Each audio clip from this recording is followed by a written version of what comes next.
नमस्कार, एस्ट्रो तक में आप सबका बहुत बहुत स्वागत है। मैं हूं प्रवीण मिश्र। गुरु पूर्णिमा कब है? 28 जुलाई 2026 को या 29 जुलाई 2026 को? इसके साथ ही हम जानेंगे इस वीडियो में कि यदि आपने अभी तक गुरु नहीं बनाया है, गुरु मंत्र नहीं लिया है, तो कैसे आप गुरु पूर्णिमा मनाएं। कौन से ऐसे देवता हैं जिन्हें आप अपना गुरु मान सकते हैं। गुरु पूर्णिमा के दिन हमें क्या करना चाहिए, क्या नहीं करना चाहिए। गुरु पूर्णिमा मनाने से क्या लाभ है, सब कुछ आपको बताएंगे। तो देखिए, ये गुरु पूर्णिमा का पर्व हर साल आता है। और कब आता है? आषाढ़ मास की शुक्ल पक्ष की पूर्णिमा तिथि को गुरु पूर्णिमा के रूप में मनाया जाता है। ये बहुत ही पुण्यदायी पूर्णिमा मानी जाती है। इसी दिन वेदव्यास का जन्मदिन भी होता है। वेदव्यास वही हैं महर्षि वेदव्यास जिन्होंने महाभारत की रचना की थी। उनके बारे में भी चर्चा करेंगे। तो सबसे पहले अपने दर्शकों को बताते हैं कि इस साल 2026 में गुरु पूर्णिमा की जो तिथि है वो शुरू हो जाएगी 28 जुलाई 2026 को शाम 6:18 पर और जाकर समाप्त होगी 29 जुलाई 2026 को रात को 8:05 पर। तो उदया तिथि के अनुसार गुरु पूर्णिमा का पावन पर्व 29 जुलाई 2026 को मनाया जाएगा। तो इस दिन आपको गुरु पूर्णिमा का पर्व मनाना चाहिए। अब जिन लोगों के गुरु नहीं हैं, जिन्होंने किसी को गुरु नहीं बनाया है या नहीं बनाना चाहते, वो लोग इस दिन से कैसे लाभ उठा सकते हैं, उन्हें किस देवता को गुरु मानना चाहिए और कैसे पूजन करना चाहिए, ये भी बताएंगे। और अगर आपने गुरु मंत्र ले रखा है तो आपको क्या करना चाहिए, कैसे गुरु पूर्णिमा मनाना चाहिए, सरल विधान क्या है, वो भी बताएंगे।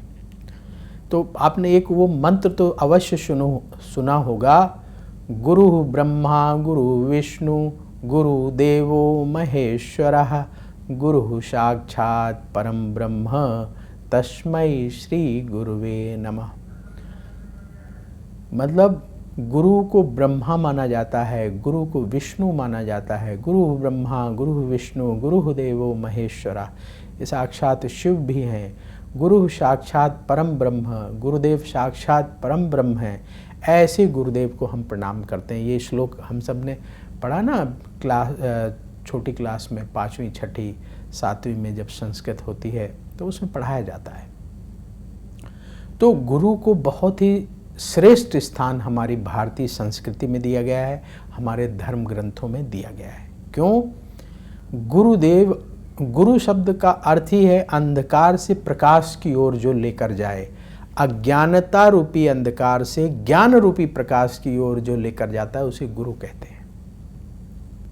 तो दत्तात्रेय भगवान ने बहुत सारे गुरु बनाए थे, माने जिससे हम कुछ सीख लें, कुछ हमें ज्ञान दे दे, मार्गदर्शन कर दे, वही हमारा गुरु है। तो एक तो शिक्षा गुरु होते हैं जो हमें स्कूल में पढ़ाते हैं, और एक जो धर्म गुरु होते हैं जो हमें धर्म के मार्ग पर चलने की शिक्षा देते हैं, गुरु मंत्र देते हैं कि आप किस मंत्र का निरंतर जाप करें, आप अपना गृहस्थ जीवन कैसे जिएं, किन बातों का ख्याल रखें। वो धर्म गुरु, आप किसी गुरुद्वारे से दीक्षा ले सकते हैं, किसी आश्रम में जाकर वहाँ जो उनके महंत होते हैं उनसे दीक्षा ले लेते हैं, या जैसे भी जिसके परिवार की परंपरा है उस हिसाब से लोग गुरु मंत्र लेते हैं। लेकिन कुछ लोग गुरु मंत्र नहीं लेते हैं, उन लोगों को क्या करना चाहिए, तो सब कुछ हम जानेंगे। तो सबसे पहले बात उन लोगों की जिन लोगों के कोई गुरु नहीं है या जो लोग गुरु मंत्र नहीं लेना चाहते हैं, तो आपको क्या करना चाहिए। तो देखिए, आपके लिए सलाह ये है कि आप जिस भगवान को मानते हैं, मान लीजिए आप शिव जी के भक्त हैं तो आप शिव जी को गुरु मानकर उनका पूजन कर लीजिए। आप भगवान विष्णु के भक्त हैं तो भगवान विष्णु को गुरु मानकर पूजन कर लीजिए। या भगवान विष्णु के जो अवतार हैं, जैसे भगवान कृष्ण का अवतार है, भगवान राम का अवतार है, तो जिसके प्रति आपके मन में श्रद्धा भाव है, आप उन्हें गुरु मान करके भी पूजन कर सकते हैं। आपने वो महाभारत में देखा होगा ना कि एकलव्य ने द्रोणाचार्य जी की मूर्ति रख करके उन्हें अपना गुरु मान करके अभ्यास किया था, और कितना बढ़िया अभ्यास किया था, वो कथा आपको मालूम होगी। तो आप जिसके प्रति श्रद्धा हो उन्हें गुरु मान करके आप उनका पूजन गुरु पूर्णिमा के दिन कर सकते हैं, और आप देखेंगे आपके अंतःकरण में भाव जगेगा, और जिन्हें आप गुरु मानकर पूजन कर रहे हैं वो अवश्य आपका मार्गदर्शन प्रत्यक्ष या अप्रत्यक्ष रूप से करेंगे। भगवान भी संकेत देते हैं, जो भगवान के भक्त होते हैं, कि आप इस मार्ग पर चलें, ऐसा करें। कोई परेशानी आती है तो भी भगवान संकेत देते हैं। तो वो अनुभव आपको होगा जब आप ईश्वर को गुरु मानकर पूजन करेंगे। तो सबसे पहले ये गुरु पूर्णिमा के महत्व को समझते हैं। आपको जैसा हमने पहले बताया था कि जो महर्षि वेदव्यास थे उनका जन्म भी इसी दिन हुआ था, आषाढ़ मास की पूर्णिमा तिथि को। तो इसलिए इस दिन को उनके जन्मदिन के रूप में भी मनाया जाता है। और जो वेदव्यास जी थे, आपको पता है कि उन्होंने महाभारत की रचना की थी, ब्रह्म सूत्र की रचना की थी, 18 पुराणों की रचना भी वेदव्यास जी ने की थी। बहुत बड़े ऋषि थे। और जो ये वेदव्यास जी थे ये पराशर ऋषि के पुत्र थे। हमारे शास्त्रों के अनुसार वेदव्यास जी त्रिकालदर्शी थे, यानी तीनों काल, वर्तमान, भूत, भविष्य, तीनों काल को वो देख सकते थे। उन्होंने अपनी दिव्य दृष्टि से सब कुछ देख लिया था कि वर्तमान में क्या चल रहा है, भूत में क्या था, भविष्य में क्या था। तो वेदव्यास जी का जन्म उत्सव मनाना भी बड़े सौभाग्य की बात है। हम लोग अपने घर परिवार में जन्म उत्सव मनाते हैं ना, अपने बच्चों का, अपने परिवार के लोगों का। तो जब हम ऐसे बड़े महर्षि का जन्म उत्सव मनाते हैं तो ये हमारे लिए सौभाग्य की बात होती है। तो वेदव्यास का जन्मोत्सव भी हमें अवश्य इस दिन मनाना चाहिए। 4 वेद जैसे ऋग्वेद, यजुर्वेद, सामवेद, अथर्ववेद, इसकी रचना वेदव्यास जी ने की थी। अगर आपको समय मिले तो इनमें से कोई एक वेद अवश्य पढ़िएगा,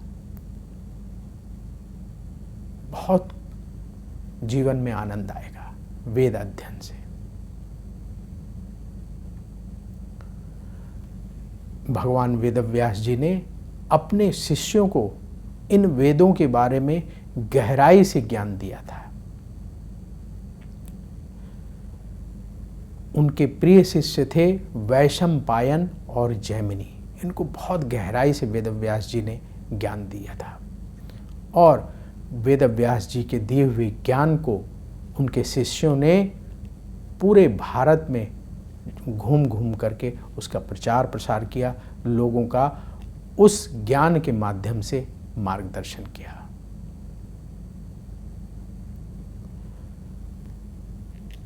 महर्षि वेदव्यास को आदि गुरु भी कहा जाता है, और इसीलिए गुरु पूर्णिमा के दिन उनकी विशेष पूजा की जाती है। अगर हम वेदव्यास जी का पूजन करेंगे अपने घर परिवार के साथ, अपने बच्चों को शामिल करके, तो उनका आशीर्वाद मिलेगा और हमारे बच्चों की ज्ञान का स्तर बढ़ेगा भगवान वेदव्यास जी की कृपा से। जिसके पास जो होता है वही देता है ना, तो भगवान वेदव्यास जी के पास ज्ञान का भंडार है, त्रिकालदर्शी हैं वो। और जब आप उनका जन्मोत्सव मनाएंगे, उनका पूजन करेंगे, तो उनका आशीर्वाद आपको अवश्य मिलेगा, आपके बच्चों को अवश्य मिलेगा।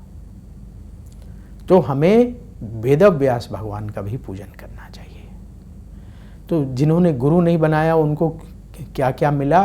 पहला तो आप किसी देवता को, जैसे भगवान विष्णु हैं, भगवान शिव हैं, उनका पूजन करें, और वेदव्यास भगवान का पूजन करें। और अपने बच्चों को जरूर सिखाएं कि वो अपने स्कूल कॉलेज के जो टीचर हैं उनके प्रति आदर भाव रखें। जो विद्या ददाति विनयम, जो विद्या हमें प्राप्त होती है वो हमें विनय प्रदान करती है। और अगर आप अपने गुरु के प्रति विनम्र भाव रखेंगे तो विद्या बहुत अच्छी आएगी। तो हमें अपने गुरुजनों का, जो स्कूल के टीचर हैं, कॉलेज के टीचर हैं, उनका आशीर्वाद भी लेना चाहिए।